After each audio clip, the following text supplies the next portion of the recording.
बच्चों, मैं हूं अर्जुन प्रताप सिंह राणा और मैं आपका एक बार फिर से स्वागत करता हूं ईमानदारी की प्रतिमूर्ति के इस द्वितीय भाग में, जिसके रचनाकार भूतपूर्व प्रधानमंत्री स्वर्गीय श्री लाल बहादुर शास्त्री के तीसरे पुत्र सुनील शास्त्री जी हैं। ये वीडियो कक्षा 10वीं हिंदी लोक भारती के लिए है। बच्चों, आगे बढ़ने से पहले इन अनुदेशों का पालन कीजिए ताकि आपको किसी तरह की कोई परेशानी ना हो। ईमानदारी की प्रतिमूर्ति जो है हमारे स्वर्गीय आदरणीय लाल बहादुर शास्त्री जी, भूतपूर्व दूसरे प्रधानमंत्री, और इनके बारे में यहाँ जानकारी दी है। संस्मरण लिखा है सुनील शास्त्री जी ने, उनके पुत्र ने। बच्चों, वैसे तो मैं लाल बहादुर शास्त्री जी के बारे में बहुत कुछ कहना चाहता हूँ, बहुत कुछ बताना चाहता हूँ, लेकिन अगर मैं उस दिशा में चला गया तो मैं पाठ को समय पर समाप्त नहीं कर पाऊंगा। इसके लिए मैंने एक तरीका निकाला है। मैं हमेशा चाहता हूँ, मैं और हमारी टीमें चाहती है कि आपको अच्छे तरीके से सीखने का, समझने का मौका मिले और ज़्यादा से ज़्यादा जानकारी आपको मिल सके, ताकि आप इन चीज़ों को न सिर्फ परीक्षा की दृष्टि से बल्कि जीवन की दृष्टि से भी अपने जीवन में अपना सकें और ये आपको आगे मार्गदर्शन करें। इसके लिए इस वीडियो के अंत में मैंने प्रधानमंत्री जी के बारे में कई सारी जानकारी दी है, दिखाई है, वो आप समझ पाएंगे। अब हम आगे बढ़ते हैं, लेकिन इसके पहले कि आगे बढ़ें, मैं कुछ छोटी सी बात आपके सामने प्रस्तुत करना चाहता हूँ। संसार में दो प्रकार के मनुष्य होते हैं। एक वे जो भौतिक सुखों को ही अपने जीवन का उद्देश्य मानते हैं। इनके लिए किसी भी तरह धन दौलत तथा सुख सुविधा की वस्तुएं प्राप्त करना अनुचित नहीं होता। लेकिन दूसरे प्रकार के मनुष्य हर स्थिति में अपने आप को संतुष्ट रखते हैं। ये अपने सीमित साधनों से अपना और अपने परिवार का निर्वाह करते हैं और प्रसन्न रहते हैं। इनका रहन सहन साधारण ढंग का होता है। विलासितापूर्ण वस्तुएं इन्हें प्रभावित नहीं कर पाती। वे केवल जीवन आवश्यक वस्तुओं से ही अपना गुजारा कर लेते हैं। पर ईमानदारी, सच्चरित्रता, सच्चाई, सरलता तथा दूसरों के प्रति सहानुभूति रखना वे अपने जीवन का आदर्श मानते हैं। हमारे देश के संतों, महात्माओं तथा महापुरुषों का जीवन इसी तरह का रहा है। इन महापुरुषों को जनता आज भी याद करती है और उनका गुणगान करती है। सादा जीवन, उच्च विचार को हर युग में हमारे यहाँ मान्यता मिली है और इन्हें अपने जीवन का मूल मंत्र मानकर ही मनुष्य सुखी रह सकता है। इस मंत्र को अपने जीवन में साक्षात उतार देने वाले जीवंत प्रतिमान मूर्ति हमारे ईमानदारी की प्रतिमूर्ति लाल बहादुर शास्त्री, जिनके बारे में यहाँ पर दिया जा रहा है। बच्चों, इसके पहले की कक्षा में हमने जाना था कि किस तरह से लाल बहादुर शास्त्री के बच्चों ने, यानी सुनील शास्त्री, अनिल शास्त्री ने उनकी गैर हाजिरी में उस कार का इस्तेमाल किया जिस कार का इस्तेमाल प्रधानमंत्री कार्यालय और प्रधानमंत्री के कार्यों में किया जाता है। लेकिन ये बात पिताजी को पता न चले, इस बात की कोशिश करते हुए भी जो व्यक्ति पूरे देश और दुनिया की जानकारी रखता हो, वो अपने घर परिवार की जानकारी कैसे न रखे। इस बात को जब इनके बच्चे भूल गए तो उनके पिताजी ने उनको समझाने का तरीका अपनाया। कैसे समझाया? चाय की चर्चा में जब वो पहुँचे, बात हुई सुबह, तब उन्होंने जब उनसे पूछा कि आप लोगों ने कौन सी कार इस्तेमाल की, जिस तरीके से बातों को उन्होंने आगे बढ़ाया, लेखक को गलतफहमी हो गई। इनको लगा कि पिताजी जो है हमको अब इजाज़त दे रहे हैं उस इम्पाला शेवरलेट कार को इस्तेमाल करने की, लेकिन बात कुछ और थी। प्रधानमंत्री का तरीका कुछ अलग था समझाने का। कैसे? यहाँ देखते हैं। बाबूजी खुद इम्पाला का प्रयोग ना के बराबर करते थे और वह किसी स्टेट गेस्ट के आने पर ही निकलती थी। यानी चीजों का सही इस्तेमाल करना, किफायत से करना, ये प्रधानमंत्री के जीवन का उद्देश्य था। यही उनकी कार्यशैली थी। खैर, आगे देखते हैं। उनकी बात सुन मैंने अनिल भैया की तरफ देख आंख से इशारा किया। मैं समझ गया था कि यह इशारा इजाजत का है। अब हम उसका आए दिन प्रयोग कर सकेंगे। लेखक जहाँ ये समझ रहे थे, असल में बात कुछ और थी। बच्चों, ये प्रधानमंत्री जी का, लाल बहादुर शास्त्री जी का तरीका था समझाने का। क्या? चाय खत्म करके उन्होंने कहा, सुनील, जरा ड्राइवर को बुला दीजिए। मैं ड्राइवर को बुला लाया। उससे उन्होंने पूछा, तुम लॉग बुक रखते हो? उसने हाँ में उत्तर दिया। उन्होंने आगे कहा, एंट्री करते हो? कल कितनी गाड़ी इन लोगों ने चलाई? वह बोला, 14 किलोमीटर। उन्होंने हिदायत दी, उसमें लिख दो 14 किलोमीटर निजी उपयोग, यानी उस लॉग बुक में एंट्री कर दी जाए कि 14 किलोमीटर व्यक्तिगत कार्य के लिए इस्तेमाल की गई इस गाड़ी का। ये बात, उनकी बात हमारी समझ में नहीं आई। फिर उन्होंने अम्मा को बुलाने के लिए कहा। अम्मा जी के आने पर बोले, सहाय साहब। सहाय साहब कौन बच्चों? वही उनके पर्सनल सेक्रेटरी जिससे बच्चों ने गाड़ी मंगाई थी। तो सहाय साहब से कहना 60 पैसे प्रति किलोमीटर के हिसाब से पैसे जमा करवा दें। आप समझ रहे बच्चों? यानी प्रधानमंत्री की जो कार इम्पाला शेवरलेट प्रधानमंत्री कार्यालय के लिए इस्तेमाल नहीं की गई थी, व्यक्तिगत उपयोग के लिए इस्तेमाल की गई थी, तो ये अपनी जेब से उसका पैसा भर रहे थे। 60 पैसे प्रति किलोमीटर उस समय के हिसाब से बच्चों, उस जमाने के हिसाब से पूरे 14 किलोमीटर का हिसाब ये अपने खाते से सरकारी खाते में जमा कर रहे हैं, अपनी जेब से। ये शिक्षा जो बच्चों को मिली तो उनके तो होश उड़ गए। पिताजी ने अपने कर्म से, अपने उदाहरण से बात उनको बताई कि जो जनता के काम के लिए होनी चाहिए, जिस चीज का इस्तेमाल जनता के लिए होना चाहिए, उसका इस्तेमाल जनता के लिए ही किया जाना चाहिए। सरकारी कामों के लिए जो चीज बनी है उनका इस्तेमाल सरकारी कामों के लिए ही किया जाना चाहिए, ना कि व्यक्तिगत जीवन में। अगर व्यक्तिगत कार्यों के लिए आप उसका इस्तेमाल करते हो तो आपको उसकी कीमत चुकानी होगी। ये बात बच्चों की होश उड़ा देने के लिए काफी थी। इतना जो उनका कहना था कि हम और अनिल भैया वहां रुक नहीं सके। जो रुलाई छूटी तो वह कमरे में भागकर पहुंचने के बाद भी काफी देर तक बंद नहीं हुई। दोनों ही जन देर तक फूट फूट कर रोते रहे। पिताजी ने उनकी अंतरात्मा को, अपने बच्चों की अंतरात्मा को छू लिया था। अपने उदाहरण से उनको समझाया था कि उन्होंने जो किया वो अच्छा नहीं था। सिर्फ दिखावे के लिए कार का इस्तेमाल करना सही नहीं था। आपसे ये बात शान के तहत नहीं कर रहा, पर इसलिए कि ये बातें अब हमारे लिए आदर्श बन गई हैं। आदर्श यानी अनुकरणीय वस्तु, मतलब जो चीज इसका हम अनुकरण करते हैं। सक्रिय राजनीति में आने पर सरकारी पद पाने के बाद क्या उसका दुरुपयोग करने की हिम्मत मुझ में हो सकती है? यानी जो कुछ मेरे पिताजी ने मुझे सिखाया वो सीखने के बाद क्या मैं ऐसा कर सकता हूँ कि उस सरकारी संपत्ति का दुरुपयोग करूं? आप ही सोचें, मेरे बच्चे कहते हैं कि पापा आप हमें साइकिल से भेजते हैं, पानी बरसने पर रिक्शे से स्कूल भेजते हैं, पर कितने ही दूसरे लोगों के लड़के सरकारी गाड़ी से आते हैं। अब जब खुद लेखक बड़े हो गए सुनील शास्त्री जी, और जब उनके बच्चे उनसे कहते थे कि पिताजी आप हमको साइकिल से या रिक्शा से स्कूल भेजते हैं, जबकि बाकी बच्चे जो है, अधिकारियों के बच्चे जो है बड़ी बड़ी गाड़ी में आते हैं, तो इस प्रश्न का जवाब देना सुनील शास्त्री जी के लिए बहुत कठिन होता था। क्योंकि जो संस्कार उन्होंने अपने पिताजी से सीखा था वही संस्कार आज वो अपने बच्चों को दे रहे थे।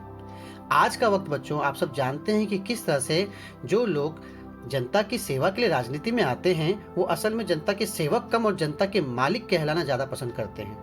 वो सब चीजों पे अपना अधिकार मानने लग जाते हैं। ये समय ऐसा है, और इस ऐसे कठिन समय में भी अपने पिताजी के आदर्शों को साकार करना, उन्हें पूरा करना लेखक के लिए बहुत बड़ी बात है। बट बच्चों को समझाना कभी कभी डिफिकल्ट हो जाता है उनके लिए। आगे वो लिखते हैं आगे लिखते हैं, वे छोटे हैं, उन्हें कलेजा चीरकर नहीं बता सकता, समझाने की कोशिश करता हूं। जानता हूं मेरा यह समझाना कितना कठिन है, फिर भी समय होने पर कभी कभी अपनी गाड़ी से छोड़ देता हूं। मतलब बच्चों को कैसे समझाएं कि बाकी अधिकारियों के तो लोग जो है गाड़ियों में, बड़ी बड़ी गाड़ी में आते हैं, और आप सरकारी पद में होते हुए भी आप हमारे लिए गाड़ी का इस्तेमाल नहीं करते। तो उनका दिल बहलाने के लिए सुनील शास्त्री जी कभी कभी अपनी गाड़ी से उनको छोड़ देते हैं। लेकिन वो ये बच्चों को सिखाना चाहते हैं कि यही होना चाहिए जो मैं कर रहा हूँ। सरकारी चीजों का गैर इस्तेमाल करना उचित बात नहीं है। अपना सरकारी ओहदा छोड़कर आया हूँ और आपके साथ ये सब फिर जिक्र करता नहीं, ताजा और नया महसूस करना चाहता हूँ। कोशिश करता हूँ नींव को पुनः संजोना, संवारना, कि मेरे मन का महल आज के इस तूफानी झंझावत में खड़ा रह सके। यानी आज के इस बदलते वक्त में भी मैं अपने मन के महल को, अपने पिताजी के संस्कारों को बचा कर रख सकूं, ये मैं कोशिश करता हूँ, ऐसा लेखक कहते हैं। याद आते हैं बचपन के वे हसीन दिन, वे पल जो मैंने बाबूजी के साथ बिताए। वे अपना व्यक्तिगत काम मुझे सौंप देते थे और मैं कैसा गर्व अनुभव करता था। एक होड़ थी जो हम भाइयों में लगी रहती थी, किसे कितना काम दिया जाता है और कौन उसे कितनी सफाई से करता है। लेखक का अपने पिताजी से बहुत अच्छे संबंध थे। पिताजी के दिए काम को करना और उनके मुंह से सिर्फ एक शब्द सुनना कि शाबाश बहुत अच्छा काम किया, ये इनको खिलखिला देता था। इसलिए पिताजी के दिए गए कामों को बढ़िया ढंग से करते थे। एक दिन पिताजी बोले, सुनील मेरी अलमारी काफी बेतरतीब हो रही है, तुम उसे ठीक कर दो और कमरा भी ठीक कर देना। अब लेखक के लिए इससे बड़ी बात क्या होगी? एक तो अपना हुनर दिखाने का मौका मिलेगा, पिताजी की तारीफ मिलेगी। तो बेटा खुश, और बेटे ने कर दिया जो पिताजी चाहते थे। मैंने स्कूल से लौटकर वो सब कर डाला। दूसरे दिन मैं स्कूल जाने के लिए तैयार हो रहा था कि बाबूजी ने मुझे बुलाया। पूछा, तुमने सब कुछ बहुत ठीक कर दिया, मैं बहुत खुश हूँ, पर वे मेरे कुर्ते कहाँ हैं? कौन से कुर्ते? ऐसे कुर्ते जिसके बारे में देखिए लेखक की प्रतिक्रिया, बाल लेखक की प्रतिक्रिया। मैं बोला, वे कुर्ते भला? कोई यहाँ से फट रहा था, कोई वहां से, वे सब मैंने अम्मा को दे दिए। अब बच्चों, सीधी सी बात है, जब कुर्ते फट गए हैं तो बच्चे ने सोचा कि इसका क्या करना है, फटा हुआ कुर्ता तो पापा पहनेंगे नहीं। उन्होंने अम्मा को लौटा दिए, दे दिए कि इसको निकाल दो। लेकिन पिताजी की जो बात सुनी तो लेखक देखता रह गया। उन्होंने पूछा, ये कौन सा महीना चल रहा है? मैंने जवाब दिया, अक्टूबर का अंतिम सप्ताह। उन्होंने आगे जोड़ा, अब नवंबर आएगा, जाड़े के दिन होंगे, तब ये सब काम आएंगे, ऊपर से कोट पहन लूंगा ना।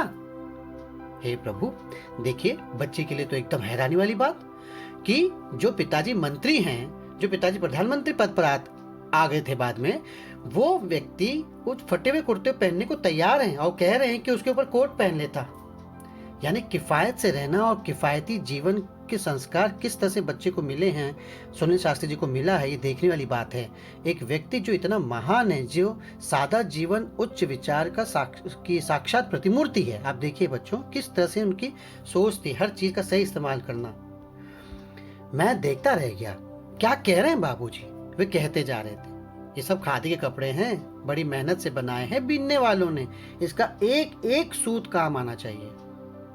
तो ऐसे आदर्श पुरुष थे लाल बहादुर शास्त्री बच्चों, जो हर चीज का पूरा मूल्य इस्तेमाल करना जानते थे।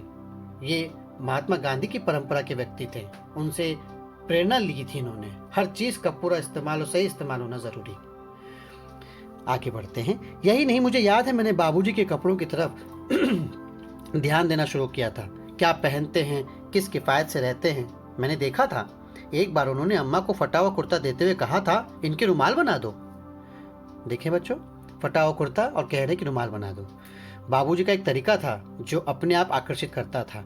वे अगर सीधे से कहते, सुनील तुम्हें खादी से प्यार करना चाहिए, तो शायद वह बात कभी भी मेरे मन में घर नहीं करती। पर बात कहने के साथ साथ उनके अपने व्यक्तित्व का आकर्षण था, जो अपने में सामने वाले को बांध देता था। मतलब वो सीधे सीधे कोई बात नहीं कहते थे, इस तरीके से कहते थे कि जो दिल को छू जाती थी। इम्पाला शेवलेट गाड़ी के इस्तेमाल करने में देखिए बच्चों, वो चाहते तो उस बच्चों को सीधे धमका सकते थे, डांट सकते थे, बोल सकते थे तुमको इसका इस्तेमाल नहीं करना है, लेकिन उन्होंने ऐसा नहीं किया। उनके इस्तेमाल करने पर जो निजी खर्च, जो निजी कार के लिए जो इस्तेमाल किया था, उसकी पूरी कीमत चुकाए, और बच्चों के लिए सीखने वाली बहुत बड़ी बात थी। यही हुनर लाल बहादुर शास्त्री जी में था।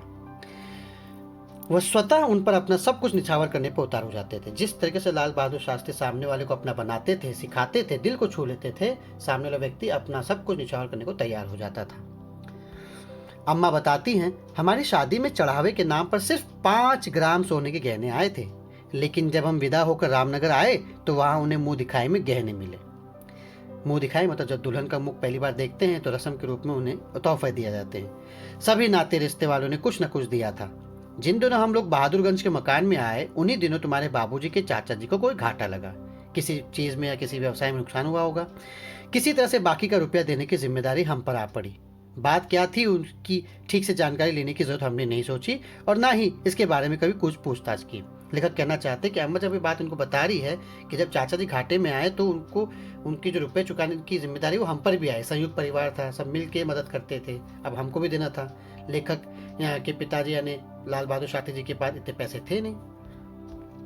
एक दिन तुम्हारे बाबूजी ने दुनिया की मुसीबतों और मनुष्य की मजबूरियों को समझाते हुए जब हमसे गहनों की मांग की तो क्षण भर के लिए हमें कुछ वैसा लगा और गहना देने में तनिक हिचकिचाहट महसूस हुई, पर यह सोचा कि उनकी प्रसन्नता में हमारी खुशी है, हमने गहने दे दिए।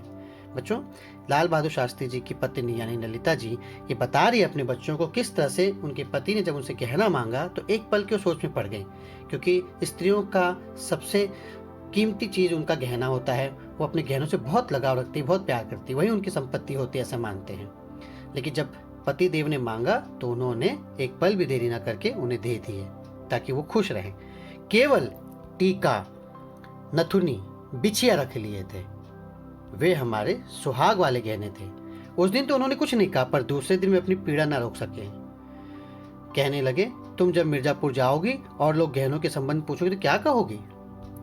हम मुस्कुराई और कहा, उसके लिए आप चिंता न करें, हमने बहाना सोच लिया है। हम कह देंगे कि गांधी जी के कहने के अनुसार हमने गहने पहनने छोड़ दिए, इस पर कोई भी शंका नहीं करेगा। यथापति वैसी यथा पत्नी। बच्चों, जैसे पति वैसे पत्नी। देखिए, आदर्श पुरुष अपने पति को बचाने के लिए, किसी भी तरह के संकटों से बचाने के लिए उन्होंने ये बात कही। तुम्हारे बाबूजी तनिक चुप रहे, फिर बोले, तुम्हें यहाँ बहुत तकलीफ है, इसे मैं अच्छी तरह समझता हूँ। तुम्हारा विवाह बहुत अच्छे सुखी परिवार में हो सकता था, लेकिन अब जैसा है वैसा है। तुम्हें आराम देना तो दूर रहा, तुम्हारे बदन के भी सारे गहने उतरवा लिए। हम बोली, पर जो असल गहना है वो तो है। और असल गहना क्या है? उनके स्वयं पति। मेरे पति ही मेरा सबसे बड़ा गहना है, हमें बस वही चाहिए। आप उन गहनों की चिंता ना करें, समय आने पर फिर बन जाएंगे। सदा ऐसे ही दिन थोड़े रहेंगे, दुख सुख तो सदा ही लगा रहता है।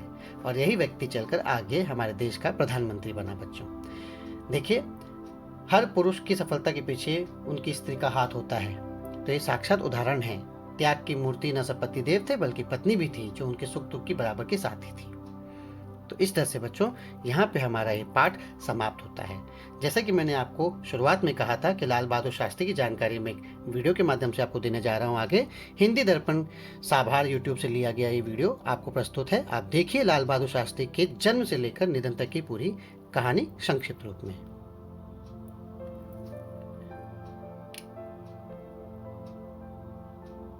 देश के प्रति निष्ठा सभी निष्ठाओं से पहले आती है, और ये पूर्ण निष्ठा है, क्योंकि कोई भी यह आकलन नहीं कर सकता कि बदले में उसे क्या मिलता है।